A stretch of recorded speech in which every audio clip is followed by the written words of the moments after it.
Hello friends, welcome to our channel. Finally, after 3 months, it's time to leave Dubai. So my flight is 2:45. So I am leaving in 10 minutes. So before going, I just want to take and show my room video, because in Dubai, if you ask me what you are mostly missing, I'll say my room only. So I was missing my room a lot. I'll show you guys. So ఇదైతే entry of my room అనమాట. మాకైతే సపరేట్గా 1 BHK ఇచ్చాడు. The rooms are really awesome. మీరే చూడండి.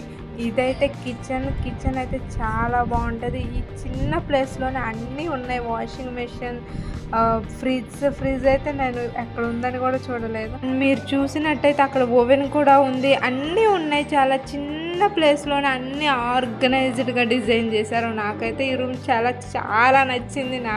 నేనైతే అసలు mostly weekends బయటకు కూడా వెళ్ళడానికి ఇష్టపడేదాన్ని కాదు. నా రూమ్ నేను అంత ఎంజాయ్ చేశాను. కుకింగ్ అయితే మోస్ట్లీ అందరు కలిసి ఒకే ఫ్లాట్లో చేసుకున్నాం. అది మహేశ్వరి వాళ్ళ ఫ్లాట్లో చేసుకున్నాం. నా ఫ్లాట్లోనైతే నేను కుకింగ్ ఏం చేయను, just sleeping and walking only. So walking కూడా సమ్టైమ్స్ అందరం కలిసి మహేశ్వరి ఫ్లాట్లోనే చేసుకునే వాళ్ళం. సో ఇదైతే బెడ్రూమ్ అనమాట. ఇక్కడైతే మళ్ళీ సీక్రెట్ లాకర్ కూడా ఉంది. మనం ఏమైనా కార్డ్స్ లైక్ పాస్పోర్ట్స్ అన్నీ మనకి ఇంపార్టెంట్ థింగ్స్ అన్నీ లాకర్లో పెట్టుకొని లాక్ వేసుకోవచ్చు. ఈ సీక్రెట్ లాకర్ని చూస్తే నాకైతే ఒకటి గుర్తొస్తుంది. అదేంటంటే ఇప్పట్లో అయితే బీర్వాస్, ర్యాక్స్ అవన్నీ వచ్చాయి కానీ బట్ అప్పట్లో అవేం లేవు. కానీ మా ఇంట్లో కూడా ఇలాగే సీక్రెట్ లాకర్ ఉండేది. దాన్ని అయితే అప్పట్లో వాళ్ళు భూసానం పెట్టానంటారంట. అది కూడా ఒక చిన్న బాక్స్లా ఉంటుంది. కానీ ఇట్లా డిజిటల్ లాకర్ అవేమి ఉండదు. కానీ మనం కీతోనే ఓపెన్ చేసి తీసుకుంటాం. కానీ అంత సింపుల్ కాదు ఓపెన్ చేయడం అయితే. అది కూడా చాలా యూస్ఫుల్. దీన్ని చూసినప్పుడల్లా నాకు అదే గుర్తొచ్చింది. ద బెస్ట్ పార్ట్ ఏంటంటే బాత్రూమ్ చాలా బాగుంది. బాత్ టబ్ కూడా ఉంది. నాకైతే చిన్నప్పటి నుంచి బాత్ టబ్లో ఒకసారైనా స్నానం చేయాలని ఇష్టం అనమాట. ద డ్రీమ్ కమ్స్ ట్రూ అనమాట ఇక్కడైతే. సో అన్నీ ప్రొవైడ్ చేశారు వాళ్ళైతే. చాలా నీట్గా అండ్ హైజీనిక్గా చాలా బ్యూటిఫుల్గా ఉంది. సో ఇదనమాట నాకు మా కంపెనీ వాళ్ళు ప్రొవైడ్ చేసిన ఫ్లాట్. ఇంకా ఈ మిర్రర్ విషయానికి వస్తే మీరు చాలా టైమ్స్ చూసారు. నేను మోస్ట్లీ సెల్ఫీస్ ఇక్కడే తీసుకుంటాను. ఈ మిర్రర్కి నాకు చాలా ఎమోషనల్ బాండింగ్ ఉందనుకుంటా. ఫస్ట్ అండ్ లాస్ట్ ఫోటో నేనైతే ఈ మిర్రర్ దగ్గరే తీసుకున్నాను. అప్పుడైతే నేను ఫీల్ అయ్యాను, అప్పుడే 3 months అయిందా మొన్న వచ్చి సెల్ఫీ తీసుకున్నట్లు ఉందని. అండ్ ఇదైతే reception area. And before checkout formalities అయితే చేయాలి. సో నేను చెక్అవుట్ ఫార్మాలిటీస్ చేసేలోపు వాళ్ళైతే నా ఫ్లాట్కి వెళ్ళి చెక్ చేశారు. ఇఫ్ ఎవ్రీథింగ్ ఈజ్ ఓకే మన లగేజ్ అయితే వాళ్ళు కిందకి తీసుకొస్తారు. నేను ఫామ్ ఫిల్ చేసి చెక్అవుట్ ప్రాసెస్ చేసేలోపు నా లగేజ్ తీసుకొచ్చారు. అలా హోటల్ నుంచి బయటకైతే వచ్చి క్యాబ్ ఎయిర్పోర్ట్కి బుక్ చేసుకొని ఎక్కేసాను అనమాట. అండ్ ఇప్పుడైతే నా మైండ్లో చాలా రన్ అవుతున్నాయి. ఒక పక్క హ్యాపీనెస్ దట్ 3 months తర్వాత నేనైతే ఇండియా రిటర్న్ అవుతున్నాను అండ్ ఫ్యామిలీని చూస్తున్నాను. అని ఇంకొక పక్క సాడ్నెస్, మళ్ళీ దుబాయ్ వస్తాను రాను and this beautiful hotel and my beautiful ఫ్లాట్ని మిస్ అవుతున్నాను. ఇంకో పక్క చాలా టెన్షన్గా కూడా ఉంది. ఎవరు లేరు, సోలోగా నేనైతే ఇంటర్నేషనల్ ట్రావెల్ చేస్తున్నాను. దట్టు నేను ప్రీవియస్గా ఫ్లైట్ ఎప్పుడూ ఎక్కలేదు. ఇదే ఫస్ట్ టైం నేను చెన్నై నుంచి Dubai and Dubai to Chennai వచ్చేటప్పుడే. ఫస్ట్ చెన్నై నుంచి దుబాయ్ వచ్చేటప్పుడు నాతో పాటు నా ఫ్రెండ్ కూడా ఉంది. సో తను చూసుకుంది. బట్ ఇప్పుడైతే నేనైతే అలోన్ అనమాట. సో కొంచెం టెన్షన్ అండ్ కొంచెం యాంగ్జైటీగా కూడా ఉంది. So let's see how it goes. So నేను ఫ్లైట్ ఎక్కడం ఇదే ఫస్ట్ టైం కాబట్టి నేను ఇండియాలో ఉన్నప్పుడు కొన్ని వీడియోస్ అయితే చూశాను లైక్ ప్రాసెస్ ఏంటి అని. సో అందుకే నేను కూడా వీడియో షూట్ చేస్తే కొంతమందికి యూస్ఫుల్ అవుద్ది ఫస్ట్ టైం ఫ్లైట్ ట్రావెల్ చేసే వాళ్ళకని. సో ఈ వీడియోలో అయితే నేను డీటెయిల్గా చెప్దామని ఫిక్స్ అయ్యాను దుబాయ్ నుంచి చెన్నైకి. సో ఇదైతే దుబాయ్ ఎయిర్పోర్ట్ అనమాట. నేనైతే డైరెక్ట్ ఎయిర్ హోస్టర్స్ని ఫాలో అయ్యి లోపలికైతే వచ్చాను. సో ఇక్కడైతే మనం వ్యాట్ రీఫండ్ అయితే తీసుకోవాలి. మనకి దుబాయ్లో ఏదైనా బై చేస్తే మోస్ట్లీ మొబైల్స్కి, గోల్డ్స్కి, ఇంకా పర్ఫ్యూమ్స్కి కూడా ఉంటాయి కొన్ని ప్లేసెస్లో అయితే. వ్యాట్ రీఫండ్ అయితే మనం ఇక్కడ కలెక్ట్ చేసుకోవచ్చు అనమాట. సో నేనైతే నా ఫ్రెండ్కి మొబైల్ అండ్ నాకు గోల్డ్ కొన్నాను. సో అదైతే ఇక్కడ వ్యాట్ రీఫండ్ కనిపిస్తుంది కదా, అక్కడికి వెళ్ళి వ్యాట్ రీఫండ్ అయితే తీసుకుందామని వెళ్ళాను అండ్ కలెక్ట్ చేసుకున్నాను. ఇక్కడైతే క్యూ ఉంది for check in. Check in జరిగేటప్పుడే లగేజ్ వెయిట్ కూడా చేస్తారు. బెటర్ మనం ముందే ఎయిర్పోర్ట్కి రాకముందే వెయిట్ చెక్ చేసుకోవడం. మన బేస్డ్ ఆన్ ద ఫ్లైట్ ఇంత వెయిట్ అని ఉంటుంది. సో ఆ వెయిట్ మనం ఇంటి దగ్గరే ప్రాపర్గా చెక్ చేసుకొని వస్తే బెటర్. ఎల్స్ ఇక్కడ మనం చాలా పే చేయాల్సి వస్తుంది, ఈవెన్ ఫర్ 1 kg. కేస్ మనకి ఏమైనా తెలియకపోతే లైక్ సెక్యూరిటీ చెక్అవుట్కి వే అలా తెలియకపోతే మనమైతే ఇక్కడ హెయిర్ హోస్టర్స్ని అయితే అడగొచ్చు. నాకు తెలియదు ఫస్ట్ టైం కాబట్టి, సో నేనైతే నా చెక్ ఇన్ చేసిన హెయిర్ హోస్టర్ని అయితే అడిగాను నెక్స్ట్ సెక్యూరిటీ చెక్అవుట్కి వే ఏంటి అని. ఆమె అయితే నాకు వే చెప్పింది. సో నేనైతే అది ఫాలో అయ్యి వచ్చేసాను ఇక్కడికి. సో ఇక్కడైతే వీడియో అలో లేదు, నేను అందుకే తీయలేదు. సో నాదైతే వెయిట్ వచ్చేసి 25 kgs allowed, but mine is 30 kgs. So I paid extra amount 399 dirhams. So mine is gate B6. So I'm on the way to reach gate B6. Before that I need to do web security check. There if you see, after check-in we there the security check. మన electronic devices అన్నీ అక్కడ place చేసి మనం వెళ్ళొచ్చు. After that అదైతే B6 కదా. So I'm going to B6, B1 to B32. This is the way. అదైతే security check అయిపోయింది. ఇక్కడైతే ల్యాప్టాప్స్ అన్నీ ఎలక్ట్రానిక్ డివైజెస్, వాచెస్ అన్నీ ఇవ్వాలి, mobile also. So that's why నేను వీడియో తీయలేదు అక్కడ.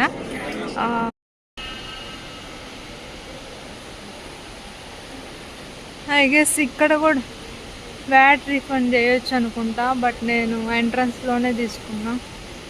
బెటర్ మనం ఎయిర్పోర్ట్కి కొంచెం ఎర్లీగానే స్టార్ట్ అవ్వాలి బిఫోర్ అవర్ బోర్డింగ్ టైం. ఎందుకంటే చెక్ ఇన్ దగ్గర క్యూ మనం గెస్ చేయలేం, టైం టేకింగ్. అండ్ ఇక్కడ మన గేట్ కూడా కొంచెం ఒక్కోసారి చాలా లాంగ్లో ఉంటుంది. మన గేట్ లాస్ట్ అయితే మనం చాలా వాక్ చేయాలి. అండ్ విత్ లగేజ్ అంటే కొంచెం కష్టంగానే ఉంటుంది. సో మనం మినిమం 2 to 3 hours ప్రయర్ వస్తే చాలా సేఫ్ అనమాట. నా ఉద్దేశం అయితే పీస్ఫుల్గా వెళ్ళొచ్చు. సో నేనైతే నా గేట్ దగ్గరికి రీచ్ అయిపోయాను. అండ్ ఫ్లైట్ కూడా రెడీగా ఉంది టేక్ ఆఫ్కి. Before getting to the flight ఇక్కడ కూడా మనం బోర్డింగ్ పాస్ అవన్నీ చూపించాలి. సో ఇక్కడైతే చాలామందిని స్టాప్ చేశారు, ఎందుకంటే వాళ్ళు ఒకటే అలో చేస్తున్నారు, either cabin bag or else back pack bag. ప్రీవియస్గా వచ్చేటప్పుడు అలా ఏం చేయలేదు, బట్ ఇక్కడ మాత్రం ఇలా చేస్తున్నారు. లక్కీగా నేనైతే ఒకటే క్యారీ చేశాను. సో ఐ డోంట్ నో తర్వాత వాళ్ళైతే ఏం చేశారో ఆల్టర్నేటివ్. ఇది అయిపోయాక మనకి డోర్స్ అయితే ఓపెన్ చేస్తారు, మనమైతే ఫ్లైట్లోకి అయితే వెళ్ళిపోవచ్చు. ఇక్కడ ఎయిర్ హోస్టర్స్ అయితే మనకి వెల్కమ్ చేస్తారు. మనకి వాళ్ళే సీట్ నెంబర్ చూసి మనకి వే కూడా చూపిస్తారు. In case first time travellers అయి ఉండి మనకి సీట్ నెంబర్స్ ఫైండ్ అవుట్ చేయడం కొంచెం డిఫికల్ట్గా ఉన్నప్పుడు వాళ్ళైతే హెల్ప్ చేస్తారు. No need to worry about that. So అలా ఫ్లైట్లోకి ఎంటర్ అయ్యాక నేనైతే చాలా సర్ప్రైజ్గా ఫీల్ అయ్యాను, ఎందుకంటే నాకు విండో సీట్ దొరికింది. బిఫోర్ అయితే నాకు తెలీదు ఆన్లైన్ చెక్కింగ్ ఉంటుంది, అక్కడైతే మనకి ఇష్టం వచ్చిన సీట్ బుక్ చేసుకోవచ్చని. ఆన్లైన్ చెక్ఇన్ అయితే 24 hours ప్రయర్ మనం చేసుకోవచ్చు, మన ఇష్టం వచ్చిన సీట్ అయితే బుక్ చేసుకోవచ్చు. మేము వచ్చేటప్పుడు అయితే మాకు ఆ విషయం తెలియదు, అందుకే ఇద్దరు విండో సీట్ అయితే దొరకలేదు. సో కొంచెం డిసప్పాయింట్ అయితే అయ్యాము, ఎందుకంటే ఫ్లైట్ ఎక్కాక వ్యూ చూడకపోతే అలా. సో మేమైతే వ్యూ మిస్ అయ్యామని కొంచెం ఫీల్ అయ్యాము. బట్ నాకైతే ఇప్పుడు ఛాన్స్ వచ్చిందని నేనైతే చాలా హ్యాపీగా ఫీల్ అయ్యాను. అండ్ కంటిన్యూస్గా నేనైతే వ్యూ చూస్తూనే ఉన్నా, మీకు కూడా చూపిస్తా చూడండి.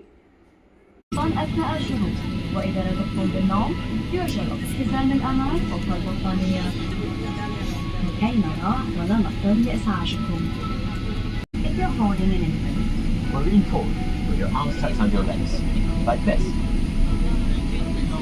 There are life jackets under or to the side of your seat. Remove the life jacket and pull it over your head.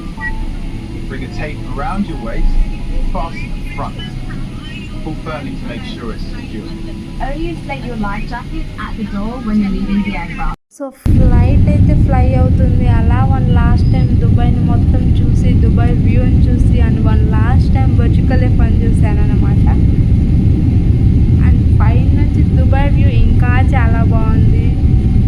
That beaches and everything we can see clearly.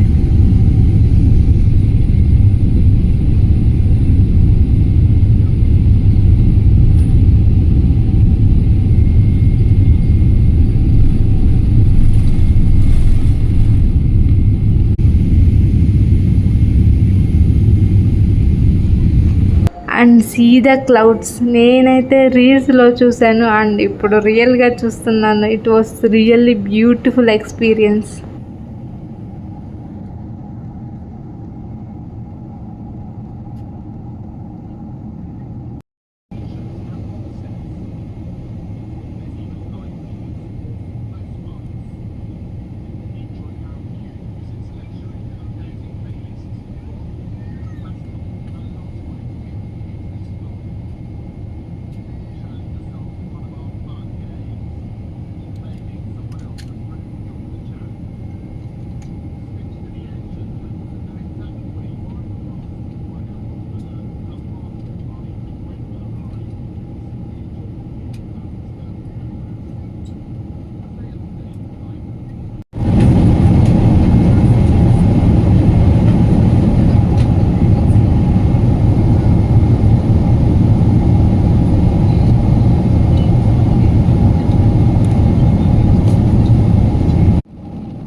అలా clouds చూస్తుంటే it's 3 o'clock. నాకైతే full ఆకలేస్తుంది. Food ఎప్పుడు పెడతారా అని waiting. అంతలోపే food అయితే వచ్చింది. ఇంకా ఫుడ్ తింటూ ఎంజాయ్ చేస్తున్నా. ఏమేమి పెట్టారో చూడండి మీరు. చూడండి అని తినేస్తుంది ఏంటి అంటారా? లేదండి, నాకు ఫుల్ ఆకలిగా ఉంది. సో నేనైతే మర్చిపోయాను వీడియో తీయడం. కాన్సన్ట్రేషన్ అంతా ఈటింగ్ మీదే ఉంది. సో ఇదైతే చూసేయండి. At least chocolate bun, chicken and some rice కూడా పెట్టారు. టేస్ట్ అయితే బాగానే ఉంది. ఎందుకంటే నాకైతే ఆకలి మీద ఉన్నా కాబట్టి నాకు నచ్చేసింది టేస్ట్ ఆటోమేటిక్గా. And some pickle, mouth freshener and tissues అన్నీ ఇచ్చారు. అండ్ జ్యూసెస్ విషయానికి వస్తే మన ఇష్టం వచ్చింది డ్రింక్ చేయొచ్చు. Like 4 Sprite, Thums Up and apple juice అలా ఉంటాయి. అండ్ డ్రింక్ చేసే వాళ్ళకి వైన్ అవి కూడా ఉంటాయి. నేనైతే మనకి డ్రింకింగ్ అలవాట్లేదు కాబట్టి ఓన్లీ యాపిల్ జ్యూస్ అయితే తీసుకున్నాను. అది కూడా టేస్ట్ ఓకే అన్నమాట.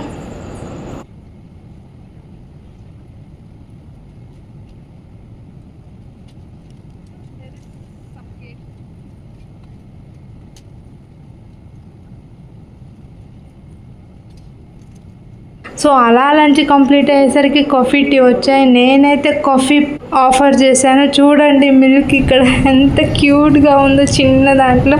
సో అలా అయితే ఆ క్యూట్ బాక్స్ నేను ఓపెన్ చేసి మిల్క్ అయితే మిక్స్ చేసుకొని కాఫీ అయితే ట్రై చేశాను. See my expressions. So I no need to tell how it is, right?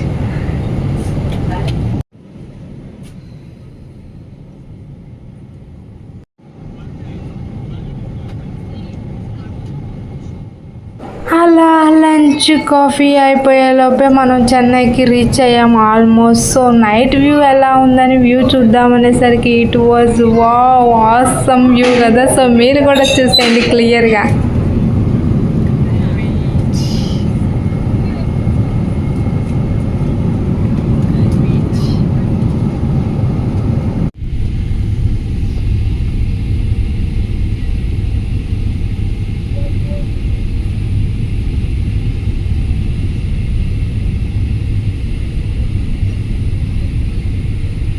So ఇలా అయితే మన flight journey Dubai to Chennai అయితే కంప్లీట్ అయిపోయింది. హోప్ నేనైతే క్లియర్గా ఎవ్రీథింగ్ ఎక్స్ప్లెయిన్ చేసా అనుకుంటున్నాను. మీలో ఎవరైనా ఫస్ట్ టైం ఫ్లైట్ ఎక్స్పీరియన్స్ చేస్తే ఈ వీడియో చూస్తే మీకు కంప్లీట్ క్లారిటీ అయితే వస్తుంది. No need to worry, just fly like me.